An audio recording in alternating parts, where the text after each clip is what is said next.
So this morning, OpenAI launches its new AI model, GPT-4, upgrade over the one in ChatGPT.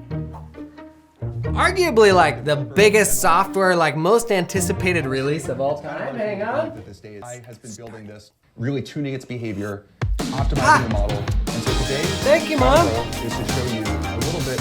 They said the last model was in the 10th percentile on the bar exam. This one's 90th. Woo! I passed the CPA exam with the last one. I did, really got 75.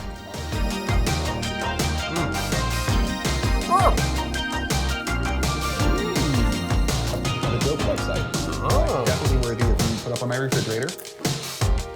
I'm just going to pick up my phone, literally take a photo. You may have guessed, the thing we're going to do is taxes. Now note that GPT is not a certified tax professional, nor am I, so you should always check with your tax advisor. Duh, you're not a but certified it can be helpful tax to understand some dense content, to just be able to empower yourself to be able to sort of solve problems and get a handle on what's happening. We're having fun. Otherwise. So I pasted in the tax code. This is about 16 pages worth of tax code. And there's this question about Alice and Bob. They got married at one point, and here their cousin for 3,000. So 200% of 12,000, 24,000 is the final answer. Honestly, every time it does it, it's amazing. This model is so good at mental math. It's way, way better than I am at mental math. It's not hooked up to a calculator. Like, that's another way that you could really try to enhance these systems. But it has these raw capabilities that are so flexible. It doesn't care if it's code, it doesn't care. So the new GPT-4 announcement video was hurtful for me as a tax pro. I mean, it can't actually do that, right? Right? Calculate approximate tax liability. Gross income, standard deduction, taxable income, using the tax brackets, tax liability, child tax credit. I'm sure that's not right. I'm sure that's not right. Let's just be safe though. Someone mind running the numbers on this extension estimate. Okay. That's not gonna, I mean, are you okay, little guy?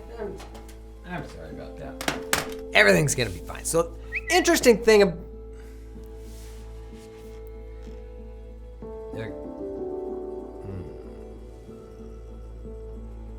I mean, it's not like nobody's actually gonna think they're just gonna prepare their taxes. I mean, besides that guy, I guess. I mean, what do these people know?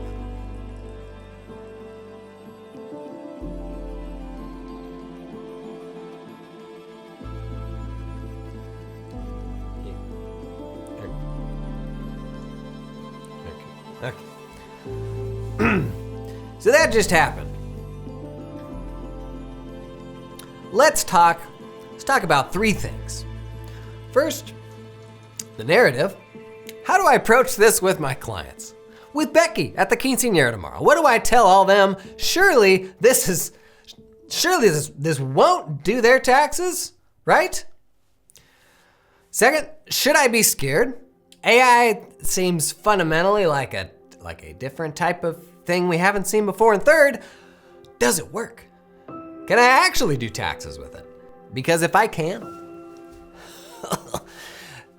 okay, hear me out.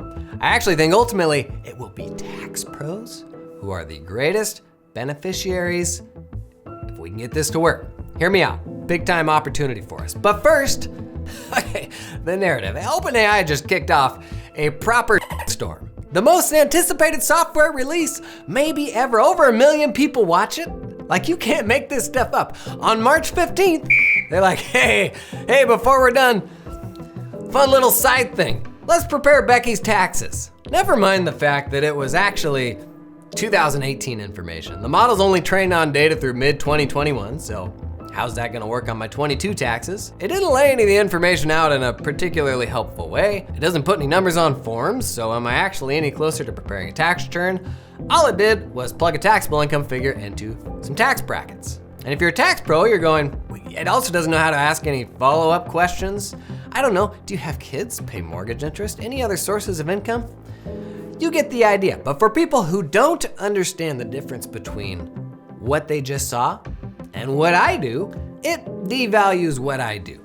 You now either think that I'm a dinosaur, or at the very least, I'm on a path to extinction. And it's gonna be reinforced by the media having a heyday with this. AI and ChatGPT is all anyone can talk about right now, right?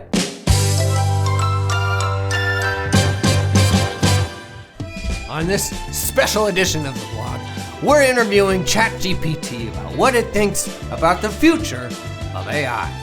Stop that, that's not journalism. They aren't gonna explain in an interview how they're gonna enslave us. Anyway, it inevitably kicks off a media blitz of headlines like, oh, look here from NBC News. OpenAI releases GPT-4, artificial intelligence that can see and do taxes. Or here from Forbes, GPT-4, can a standardized test do your taxes, and more. More from Forbes. Can I replace my tax advisor with ChatGPT? And USA Today, can ChatGPT do your 2022 taxes? Now the answer, thankfully, in most of these articles is no, but is Becky gonna read these? No, she's not gonna stop scrolling. Society learns from headlines these days, whether you like it or not. And that's what your clients are doing. They're doing that right now. They're scrolling right on through there and they're thinking about you. So we have to have an informed response to be able to say, here's what it does, here's what it doesn't do, and how I can actually put AI to work for you. And that is the purpose of this video, so that by the end you will have just that, a way to dazzle your client and ensure them that you're not gonna miss the hypothetical AI ship if said ship ever comes in. Now, the last issue with the narrative, the old pipeline. We don't talk enough about how the automating the accounting profession narrative totally torpedoes our own pipeline. So if I were still an impressionable young lad in high school or early college, and somebody said, oh yeah, about 5 years, we got that all figured out, it's gonna be gone. I'm not gonna go to school for accounting. I think the biggest long-term fallout from a high-profile thing like this, not the stream necessarily that 1 million people watched, but all the media that will be produced based on the stream, I think we may feel this most in 5 years. When that person's dad was like, no, do economics. Or that person's friend was like, no, what do you mean? Like, I was scrolling and I saw a headline about that stuff being automated. I'm gonna go do engineering instead. That might be the most damaging thing about what just happened. But it happened, and we're here, we're gonna try to be productive about it. So, number 2, should I be scared? The easy answer is no. It's for me to put a nice warm blanket around you, put on some feel-good music and just say, those twats don't know the first thing about what I do. Pah! But here's the most likely scenario, is that GPT-4 will follow the adoption cycle of most flashy new things. It'll start at the bottom of the market and likely upskill those serving the top of the market. Most at risk here are the people that are serving the most simple tax situations. Now, GPT-4 is something on a level that we have not seen before. I do not want to understate that. I truly believe that. But the most likely outcome is still something measured. Don't eat popcorn before you try to record a video, man. So should you be scared? If I wanted to hide under a rock and not pay any attention to it, yeah, maybe you're at risk. I always say, AI won't put accountants out of work. Accountants using AI will put accountants not using AI out of work. Just don't put your head in the sand. And if you're here, you're not. If you're here, you're the head of the curve. Now, it's up to us, our profession, to find ways to leverage GPT-4 to our advantage. Much of what is written about GPT by accountants has been about what it won't do. Cool, you found another thing, did you? Nice work. You showed those machines. More important than what it won't do is what it will do. It's a tool. What are the highest value applications of this tool? This approach to me is the difference between AI becoming an asset and ignoring it until somebody replaces you. And that's why what I really want to talk about is whether we can actually, come on. Whoa.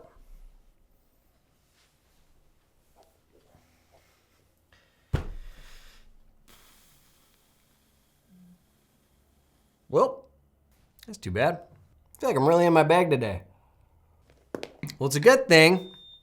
It's a good thing there's Tech Guru. Because you know what you don't have time for? Downtime. Especially now it's busy season, you got robots breathing down your neck. You need an IT plan. You need somebody that just works with accounting firms, you little snowflakes.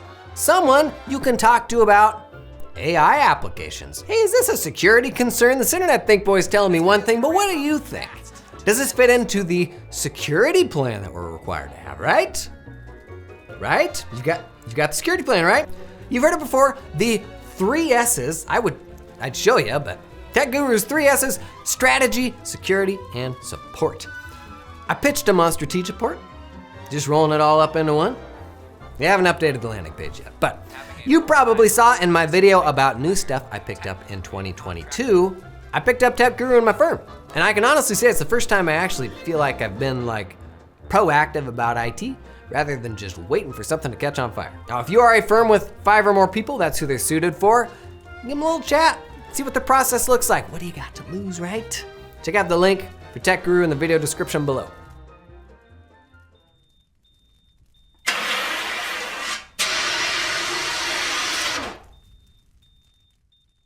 Where were we? That gets me to what I really want to talk about. Does it work? Can it actually prep taxes? So GPT-4 was released just after 10 a.m. Pacific, and the live stream happened at 1. And that time on Twitter, we were already testing it for tax calculations. That clip I showed earlier from Twitter where it got the calc correct to the dollar, we did that before the live stream. I just didn't expect OpenAI to gaslight everyone about it.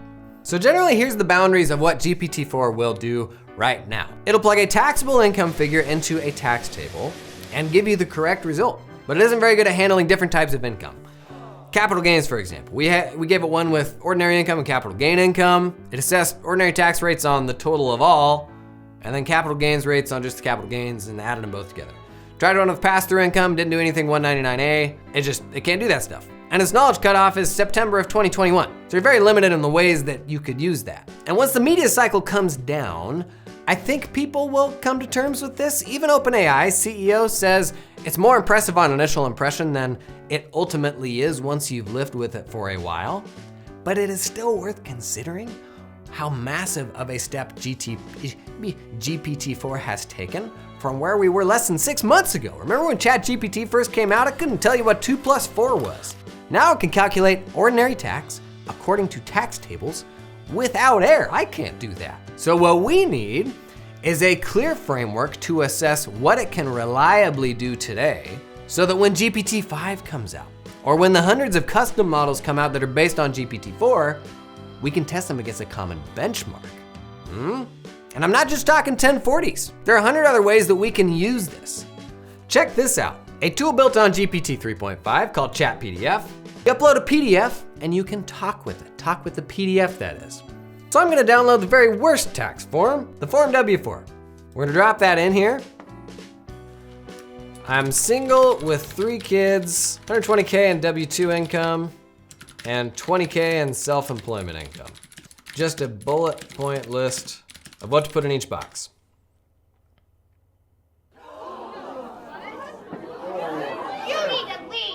That just changed everything.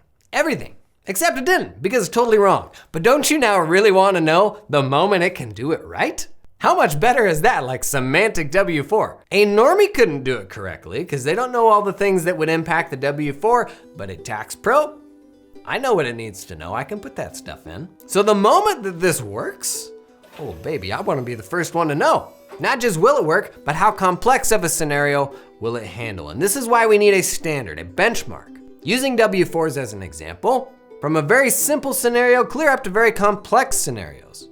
Benchmark these models against the correct answer according to tax professionals. Then as soon as we know what it will do correctly, even if it's just at a junior level, we'll be the first ones to know. We'll be the first ones to leverage it responsibly. And that's what makes this a phenomenal opportunity for you and I, the tax pros. When a high schooler uses ChatGPT to write a paper, they're still responsible for the output. Is it factually correct? Did it meet the brief? When AI can perform meaningful tax functions, who's gonna validate the output?